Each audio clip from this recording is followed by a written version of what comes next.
Merci. Lolenge bo yambi biso lisusu na banda konabino biskanyo sobozali. J'avais voulu aujourd'hui, parce que Naoki par-ci par-là balobi sur la fluctuation, il y a dollar nabiso, il y a taux d'échange, la perte, il y a dépréciation à monnaie nationale par rapport aux devises étrangères. J'avais voulu un peu d'une manière, pas en 1 minute, pas en 2 minutes, parce que ça c'est le point du jour, qu'on puisse réfléchir ensemble au regard de la loi qui régisse le secteur de l'économie, à quel niveau se situe le vrai problème. Parce que si nous avons travaillé pendant tout ce temps, on nous a attribué d'être rigoureux dans la critique doit porter sur les faits, pas sur les individus. Si elle porte sur les individus, c'est dans les relations avec les faits qu'on peut citer telle ou telle autre personne. Mais ce n'est pas la tête, par exemple, de Joseph Kabila qui ne me plairait pas, qui me pousserait à dire que non, parce qu'il a une barbe blanche, qu'il ne peut pas faire telle ou telle autre chose. Ce n'est pas au nom parce que Tshisekedi a une tête rasée, ou parce que M. Laurent Désiré Kabila a une tête rasée, qu'il peut faire telle ou telle autre chose. Bon, ça, il appartient aux psychologues de déterminer le caractère de quelqu'un au regard de son profil ou de son look, comme l'avait fait le journal Étendard de Momat Moranson Popé à son âme, à l'époque lorsqu'il avait analysé le look du chef de l'État. Mais ici, je voudrais que l'on commence par la loi. J'ai dit bien sûr que les lois, nous allons nous étendre un peu pendant un petit moment pour voir qu'est-ce qui se passe dans un pays et tout ce que l'on dit sur la flambée de prix de produits de première nécessité, qui peut en être responsable?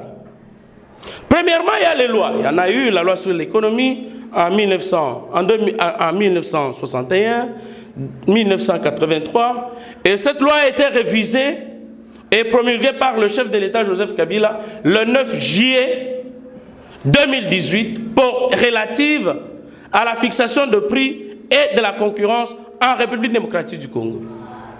Et cette loi fixe en son article 2 les prix de vente de produits et services sont librement fixés par ceux qui en font l'offre, en se conformant aux dispositions du décret-loi et des mesures d'exécution. Le ministre ayant en charge l'économie nationale détermine les modalités de calcul et de fixation de prix ainsi que la marge bénéficiaire maximum autorisée aux commerçants outre que les producteurs de biens et services.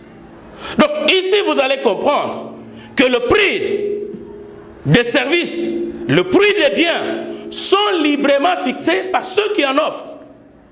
Ce n'est pas par ceux qui en font la demande. C'est différent des produits miniers lorsque nous les vendons à l'étranger. Ce sont ceux qui en font la demande qui fixent le prix. Mais ici, le prix est fixé par celui qui offre. Donc il est libre de venir avec le téléphone et le fixer à 100 $. Mais maintenant, quel est le rôle du ministère de l'économie nationale? Le rôle du ministère de l'économie nationale, c'est un régulateur. Le régulateur, son travail, c'est en amont. Je viens maintenant vérifier. Ok, papa, bino côté carton à Chenchard, il y a Thomson, na 500 francs. Bosombaki on a combien? Oh, Bosombaki on a 200 francs. Non, la marge bénéficiaire n'est pas respectée. Bah vérifier marge bénéficiaire. Est-ce que vous avez respecté cette marge bénéficiaire au regard du coût de transport, au regard du prix d'achat? Vous calculez tout ça. C'est ça le rôle du ministère de l'économie, qui n'est qu'un ministère structurel. Ce n'est pas un ministère de production de la croissance. Ce n'est pas un ministère qui contribue, n'est-ce pas, à la production, non. Je peux vous donner les ministères qui contribuent à la production. Vous avez l'agriculture, vous avez les petites et moyennes entreprises, vous avez l'industrie, vous avez l'environnement, par exemple, lorsqu'on vend le bois et qu'on sort. Vous avez le ministère de mines, vous avez le ministère du tourisme, Dans d'autres pays, comme le Kenya, la Tunisie, le Maroc et consorts, ils vivent du tourisme. Vous avez le pays comme la Grèce, qu'est-ce que je dis? Oui, la Grèce aussi, même la Rome, l'Italie, ils ont des recettes qui sont produites par le ministère du Tourisme. Le ministère de l'économie, c'est un ministère structurel qui n'intervient comme régulateur. Mais voilà là où il a un peu le pouvoir. C'est à l'article 3 de cette loi. Par dérogation à la disposition de l'article ci-dessus, le ministre ayant en charge ou ayant dans ses attributions l'économie est autorisé à fixer le prix de l'eau, de l'électricité, des hydrocarbures et des transports en commun. Il peut, pour les transports publics, déléguer ce pouvoir au gouverneur de province. C'est là vous voyez qu'Imbout a fixé le prix des transports. Enfin, Ngobila, il n'en a jamais fait. Donc les gouverneurs de province sont autorisés à fixer le prix de transport en commun. Mais s'il faut évaluer un peu les 8 mois qui ont été faits par cette dame, Madame Akassia, elle a le mal ou la malchance d'être plus jeune, d'avoir accédé aux hautes charges, beaucoup jeune. On l'a attribué d'être femme à Boussa, qui est son cousin, d'être femme au chef de l'État. Bon, c'est normal. Lorsque nous avons été avec son mari, il verse des larmes. Mais dans les 8 mois qu'elle a fait les constats, c'est pour la première fois dans notre pays que le prix du carburant a connu une baisse. Moi, je ne peux pas l'acclamer, parce que c'est son travail. C'est une obligation. Je ne peux pas l'acclamer, je ne peux pas faire les dialélos pour elle. Mais au moins, s'il y a lieu de reconnaître quelque chose qu'elle a fait de bien, c'est lorsque elle a pesé de tout son poids, petit soit-il, pour que le prix des hydrocarbures baisse. Et là, voilà les caractéristiques. Peut-être avant d'aborder cette question, lorsque nous avons dit, il faut voir la loi. Maintenant, l'ordonnance loi portant organisation et fonctionnement du gouvernement et les attributions de ministère pour savoir quel est le rôle de ce ministère, qu'il ne se limite qu'à ce que nous venions de dire. Mais voyons un peu les caractéristiques de notre économie nationale. Notre économie nationale est extravertie. Nous exportons tout ce que nous produisons sur le sol congolais. Tous les minéraux, les pétroles, les consorts, nous exportons. Nous ne consommons pas ce que nous produisons localement, mais nous consommons ce que nous ne produisons pas. Même la cure-dent, les allumettes, on importe. Et pourtant, à l'époque, ça c'est Lix Moukalaï qui me l'a dit, mon frère, il est des services de sécurité. Avant la zarianisation, Lubumbashi était entouré des industries. Lubumbashi était entouré par au moins 37 fermes. Et on offrait du lait à toute la population de Lubumbashi. Il y avait l'industrie, là où on appelle aujourd'hui quartier industriel, là où il y a Chemaf, là où il y a Bracongo et consorts. Tout ce quartier-là, on produisait et la tenue, et les produits manufacturiers. On produisait les souliers.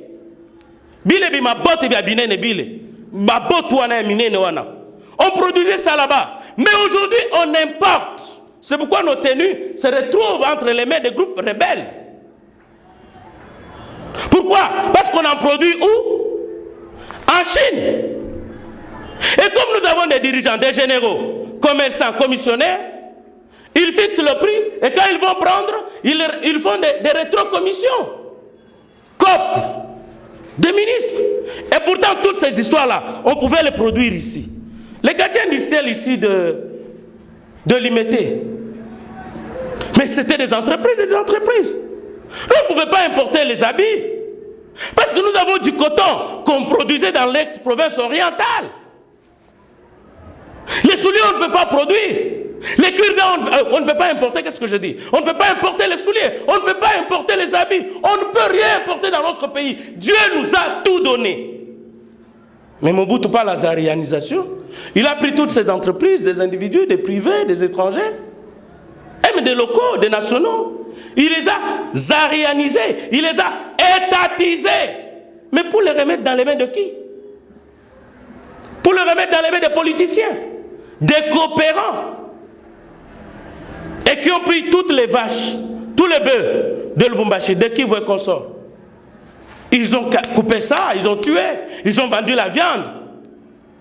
Ceux qui avaient hérité des cafés, des caféiers, dans la province orientale, ils ont tout vendu, ils ont tout vandalisé, les politiciens. Ce qui fait qu'aujourd'hui, tous les politiciens qui entrent en politique, c'est pour faire les affaires. Il n'y a pas un seul politicien qui n'a pas de part dans certaines entreprises. Et c'est pourquoi même la loi Mabunda ici, sur la réforme des entreprises publiques, l'objectif c'était quoi? Brader tout et qu'ils aient des pourcentages et qu'ils soient des actionnaires dans les entreprises publiques.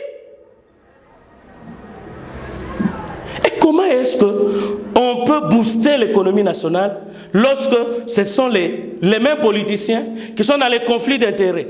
Tous ont des fermes. Et lesquelles fermes-là, ils ne paient ni impôts, ni taxes, ni quoi que ce soit. Égal, régal, qu'une marché, ils sont là. Ils sont dans l'hôtellerie. Ils sont dans les fermes. Ils sont dans tout ça. Comment on peut aller? Et pourtant, pour qu'un pays puisse se développer, c'est l'activité privée qui contribue au développement d'un pays. Quels sont les capitaines d'industrie en Afrique? On n'en a pas. Ceux qui botali, baonyo so bazoa ko-émerger. On commence à politiciens, bah pas, bah tout y bango bah quoi. Naebi garçon moko azale ki nangai. Siméon Chisangamana. Ayaki na Lubumbashi ne bandelia régime ya na première législature ya Kabila on. Mwana bato acheba millions ya uti Canada. Acheba millions ne pona ko développer industrie minière na ko produire localement. Boni ba politiciens katangé, ba politiciens congolais, ba tchaki les bâtons dans les routes pour que libosote. Mwana bato azonga Canada lelo avanda. Et pourtant dans mort à la bisoyo, moi je l'ai toujours dit au chef de l'État et je le lui dis par ce canal. Tout dans la batou, baza crédible pour na kozo ba nyongo na ba banque au niveau international. Mais leur problème c'est qu'ils soient sécurisés sur le plan judiciaire, l'assainissement du climat des affaires. Ok, exact. Suivez cet élément, suivez cette vidéo, ce reportage sur les capitaines d'industrie au niveau de la RDC, au niveau de l'Afrique, qui ne sont pas encouragés. Bah, Moïse Katumbi, c'est la politique, c'est un capitaine d'industrie. Mais il entre en politique pourquoi? C'est pour la sécurisation de ses biens, c'est pour la sécurisation. Est-ce que vraiment Moïse a besoin d'être gouverneur? Il a besoin d'être président de la République. Il n'en a pas besoin. C'est quelqu'un qui peut servir son pays dans son secteur de commerçants, dans son secteur d'exportateurs, de producteurs, et il peut aider le pays là où il est. Mais, Nazem, quel intérêt il y a quoi que ça la politique? Pas syndicat d'Okolo, syndicat syndicat. Même les Bamanissa ici, ils n'ont pas besoin de venir en politique. La politique devrait être laissée aux serviteurs des gens qui servent le pays sans intérêt, sans conflit d'intérêt. Dans ma affaire, dans ma mine, dans ma nini. Mais ceux qui ont côté politique, c'est pas ce que les politiciens, tant qu'ils ont affaire. Et puis tous, ils ont mais là, 3-4 mois, 5 ans après, Papa Matata, c'est un agent de la Banque centrale du Congo. Alors, la Banque centrale du Congo a accueilli comme conseiller au ministère de l'économie, finances et budget. Alors, Papa Katumba a tindié comme DGA na Beseko. Kolongokuna comme ministre des Finances. Kolongokuna comme premier ministre. Mais le loi Zanani, il est dans tout. Il est promoteur d'université. Papa Mouzito, Azaki inspecteur des finances. Bato Bayebaki, Bayebié. Ma comment qui comme ministre, premier ministre. Aviation, yé beaucoup taillé. Média, Azana média. Azana loko belé, à côté na immobilier, à côté. Donc nous avons des gens, je sais pas là, avocats ou chômeurs. Mais c'est un grand patron aujourd'hui dans l'immobilier.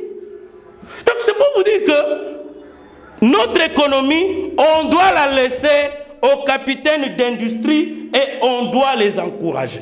Regardez maintenant dans l'agro-pastoral ou l'agroalimentaire, ce sont les Indo-Pakistanais. Mais chaque Indo-Pakistanais ou chaque Libanais, il a son général, il a son ministre, il a son frère du président de la République, ancien comme nouveau peut-être, qui le couvre, avec qui il partage les parts dans ces entreprises. Comment on peut aller plus loin? Regardons dans les vestimentaires. Ce sont les Ouest-Africains. Ce sont les Chinois, ce sont les Indiens. Et dans le commerce détaillé, en détail, qui est interdit même par notre loi sur le commerce en République démocratique du Congo, qu'est-ce que Boussa fait? Je vous laisse suivre d'abord cet élément sur les capitaines d'industrie en Afrique qui sont découragés par leur chef d'État. Et nous revenons pour conclure ce point du jour. Le continent africain ne se fera pas sans ses capitaines d'industrie. Dans le monde capitaliste qui est le nôtre, il est important pour certains princes africains de comprendre une fois pour toutes que nous ne sommes plus à l'heure de l'État-providence, mais bel et bien à celle de l'individu et du secteur privé. Très souvent, dans plusieurs pays africains, les capitaines d'industrie sont combattus, marginalisés et frustrés. Tout laisse à croire que réussir en Afrique est un problème. Pendant qu'en Occident et dans le reste du monde, les États font tout pour protéger leurs capitaines d'industrie, dans certains pays africains, c'est tout le contraire. Ceux qui dirigent ces États font tout pour faire tomber leurs champions, ceci au profit des investisseurs étrangers, ce qui leur donne dès lors un double avantage, car ils sont protégés et soutenus par leurs États et sont traités royalement en Afrique.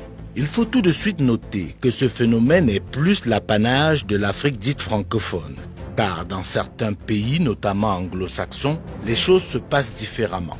C'est le cas notamment au Nigeria. C'est donc pas un hasard si le plus grand capitaine d'industrie du continent africain vient de ce pays. Le Maroc fait également figure d'exemple dans cette démarche. Le roi du Maroc, Mohamed VI, a fait des capitaines d'industrie marocains sa priorité.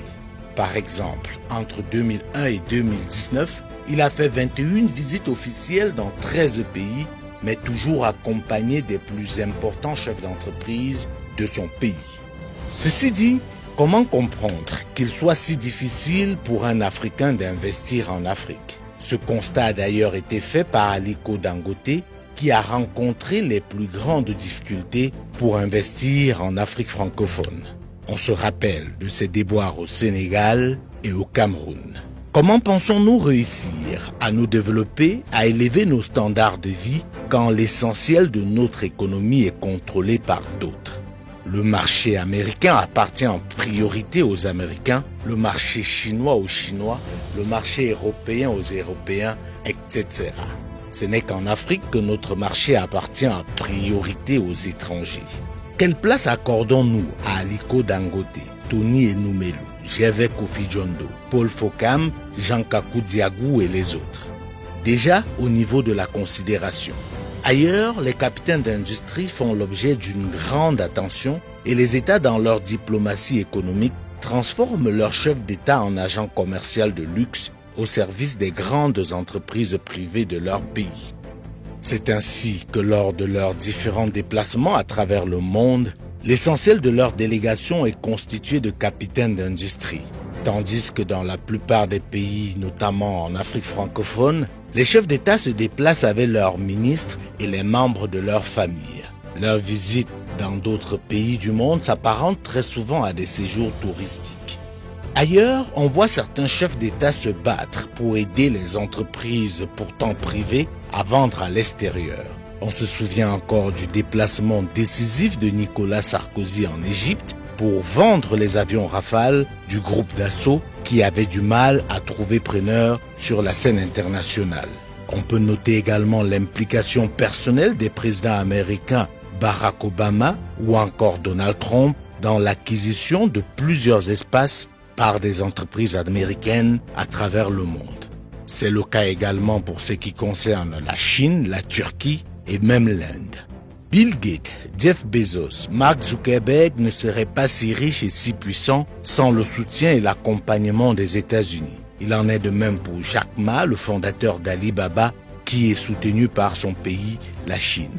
Le groupe français Bolloré ne dominerait pas autant l'Afrique francophone sans le soutien et l'accompagnement de son pays, la France. Et des exemples comme ceux-ci sont légion. Pour revenir en Afrique, combien de chefs d'État africains reçoivent leur capitaine d'industrie? Très peu, et quand certains sortent du lot pour le faire, très rapidement et comme par hasard, les médias occidentaux parlent de collision, de relations douteuses, etc. Si un capitaine d'industrie africain est reçu par un chef d'État africain, tout de suite on parle de connivence. Or, c'est bien la moindre des choses, et surtout que ce n'est pas assez. Les capitaines d'industrie africains devraient être reçus régulièrement par les chefs d'État africains, ce qui est très loin d'être le cas aujourd'hui. Alors, arrêtons de nous laisser manipuler.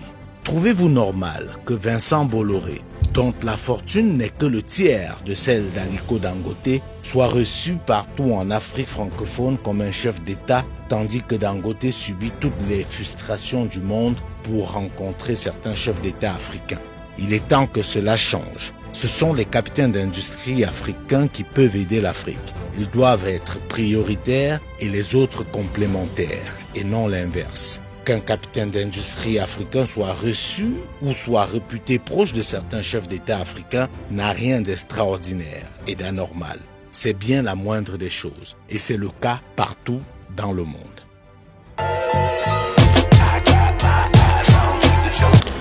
Voilà, vous avez vous-même suivi. Donc le ministère de l'économie devrait encadrer l'activité économique de privé pour promouvoir, pour booster le développement du pays. Mais chez nous, les prix sont fixés en dollars américains. Et l'inflation est liée à la politique budgétaire. Laquelle politique budgétaire est déterminée par la politique monétaire. Laquelle politique monétaire est gérée par la Banque centrale du Congo. Et la Banque centrale du Congo est gérée par NFCC, Deogracias Mutombo, dont on a constaté la légèreté dans la gestion des fonds de l'État mis à sa disposition jusqu'à aller toucher les réserves de la Banque centrale du Congo, jusqu'à émettre sans l'autorisation du chef de l'État recourir à la planche à billets. Ce qui fait qu'aujourd'hui, sur le marché monétaire, nous sommes dans ce qu'on appelle la loi de l'offre et de la demande.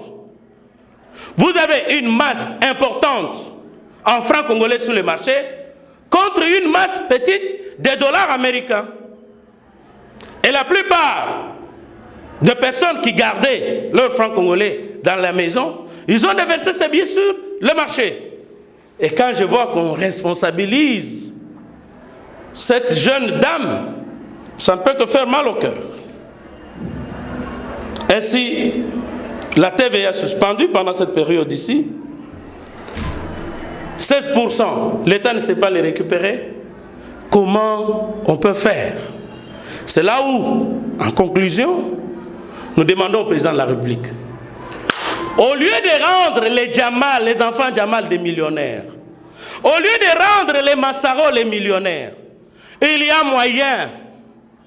a moyen d'encadrer 1000 jeunes gens, 1000 jeunes,